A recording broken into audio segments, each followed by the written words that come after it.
Well, there's a change here in my behavior today.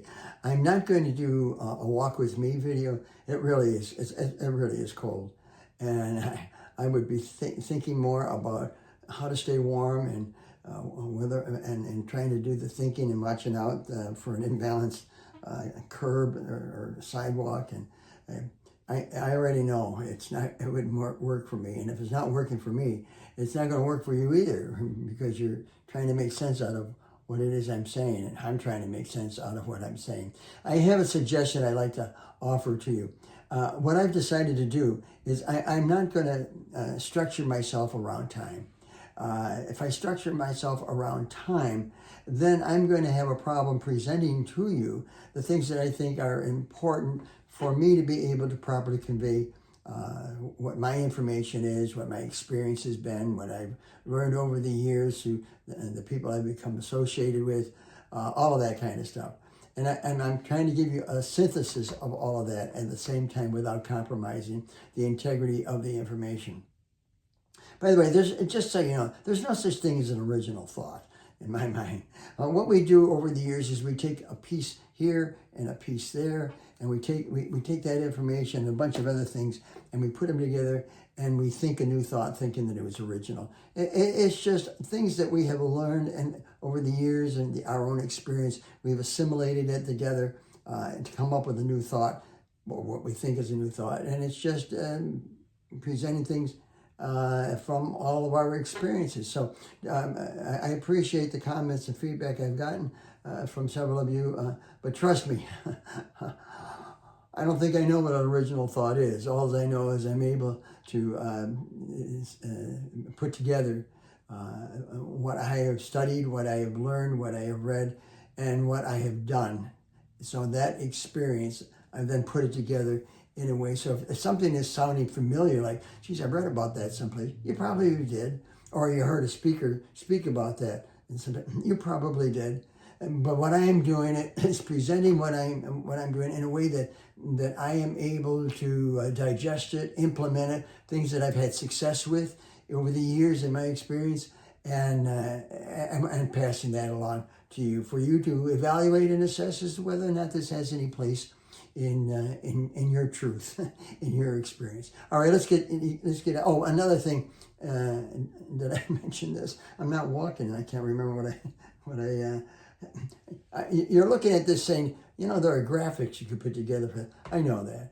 I've used graphics and put graphics together, particularly when I'm looking to teach music or teach the ukulele. It's just so much work for me to do. And I decided, you know, for me, if I'm giving a talk someplace, give me a blackboard and give me a chalk and an eraser, and I'm golden. I'll even settle for a magic marker and acrylic board or something like this to use. In one of the places, they threw a smart board at me to work with. I got flip paper and used that. I thought, what do I do with this? I'm pressing buttons all over the place. Anyways, so enough of that. Let's get to work. What we have covered lightly are this part here, our needs, and over there you see behavior. We've lightly covered that. We have not talked about this, and this is really, really important because it ties my yardstick. it ties together what my needs are and what I'm doing to get it. I have another, where is that? Oh, there it is. My high-class pointer. I went to great lengths for this. I looked in the junk drawer and there I found it. Okay, and also my extender when I can't reach over there with this. Okay, that's what you heard falling. All right, let's get back to this. So we have basic needs. And if you read people like Deming, if you read people like Glasser, and numbers of others, you're going to see all of them. This is going to have some familiarity with all of them, one or more of them, and others. Deming, of course, talking about equality in the in industry, which we looked to implement, which I worked in school districts and how to implement that kind of thinking and that formulation within classrooms, setting up a classroom, non-coercive behavior. Anyways, that's another conversation too. All right, so our basic needs. Survival, that's a physical need.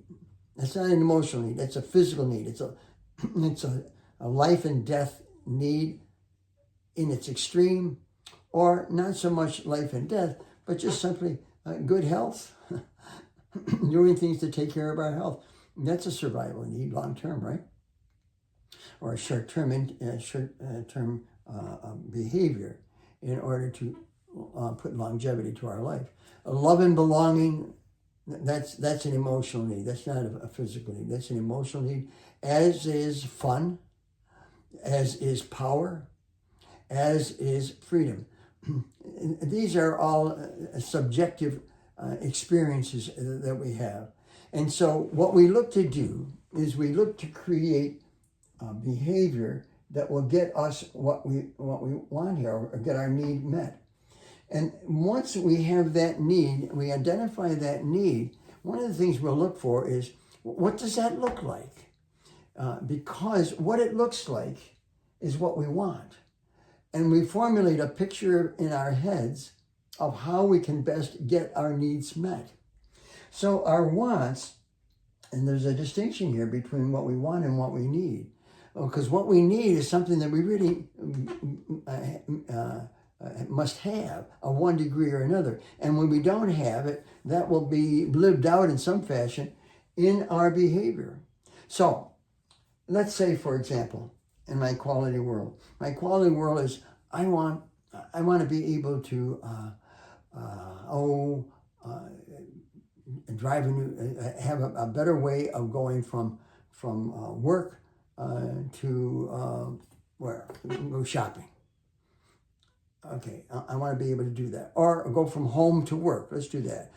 Go from home to work. I don't want to be taking the bus all the time or a cab. I want to be able to do it on my own. So what do I have in my quality world? This is my quality world. You find Gordon talks about a quality world, Thomas Gordon. In my quality world, I have a picture in my head of the best way that I can get the need for freedom met and for power. That I will be able to have the freedom of when I'm going to leave for work, and I'm going to have the power to be able to do something about it. So, well, the question is, if you're going to get a car, what kind of car do you want? What make?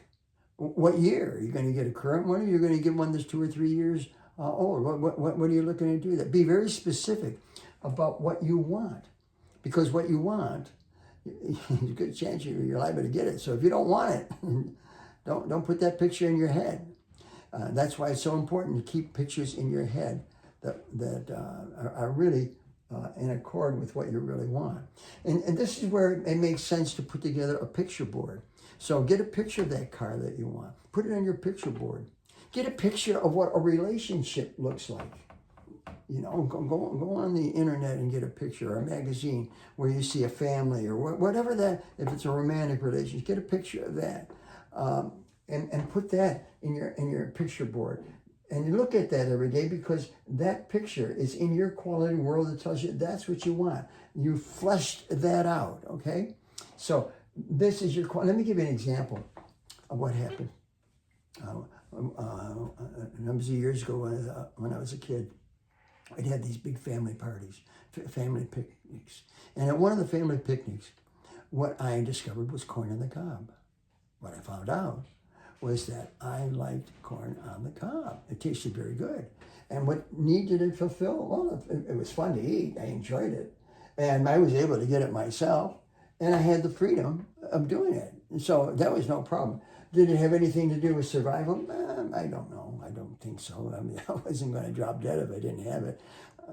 And what about love and belonging? Well, it's another way of doing something that the rest of the family was doing and my cousins were doing. So it connected me at another level just by eating corn on the cob. Well, I found out that corn on the cob was in my quality world. So if I had a picture board at the time, I would have put corn on the cob right here in my quality world.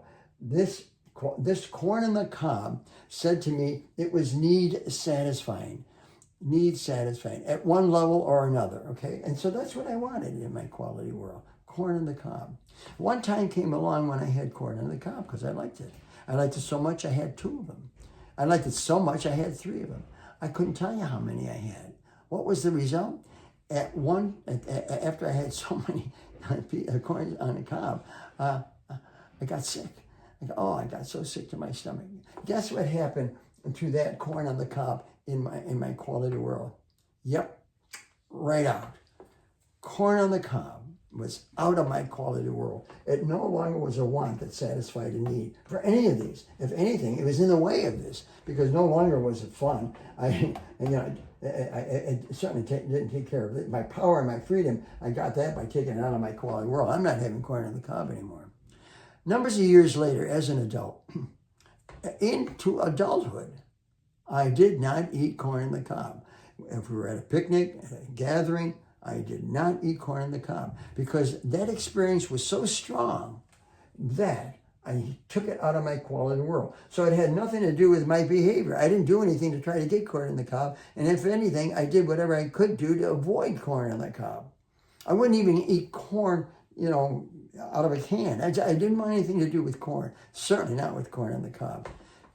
As an adult, I'm still seeing people enjoying corn on the cob. And I'm thinking, what is it that I'm missing here? All these people are having corn on the cob. They seem to be enjoying it. I don't see any of them running to go behind the bushes to take care of their physical need or running to the bathroom. I didn't see any of that. They would go for 1, maybe 2. I didn't really see anybody go for 3, like Piggy me did. So I thought, well, maybe after all these years, I ought to try it again. So I tried corn on the cob once more. And after I had that, I said, this is pretty good. And I had 1, I think I had 2. That was it. And I found that I didn't get sick. I didn't get upset to my stomach. I liked quality. I liked corn on the cob. So what do you think I did? I put corn on the cob back into my quality world. And I really enjoy corn on the cob, so much so that I make it a point whenever I can have it, I have it. But what I don't do, I may have 2 pieces of corn on the cob. I do not have 3, 4, 5. Because if I have, my experience tells me, if I have more than 2 pieces of corn on the cob, that's going to compromise, and it's no longer going to be in my quality world. So this wants is what drives my behavior, and if it's a strong want, it doesn't matter whether it's achievable or attainable or not. All that matters is that's what I want, and what I can do to get it is what I will do to get it. And if I have to knock down walls or whatever it is, I will do it to make sure it happens until I find that it is an impossibility, like winning the lottery. And you say, okay, now you're putting a negative up there. Yeah, it's a negative I can live with. So I'm going to stop here. I'm going to get to this more specifically and talk about that. But for now, I'm going to end this right now because we're going to get close to 15 minutes. I don't want to do that. And go up to or beyond 15 minutes.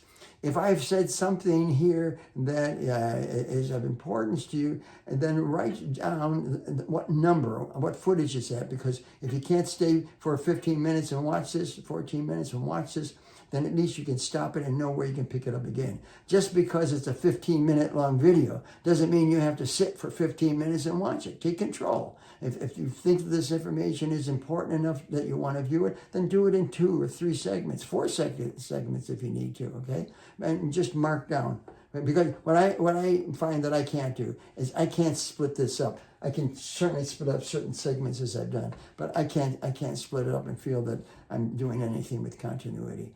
Okay, I'm done.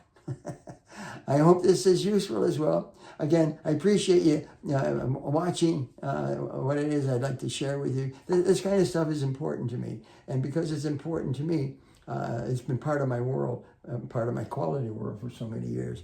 And I appreciate those of you who think and feel that it's important to you as well, enough for me to do this. Thank you very much. I'll see you. You're all in my quality world.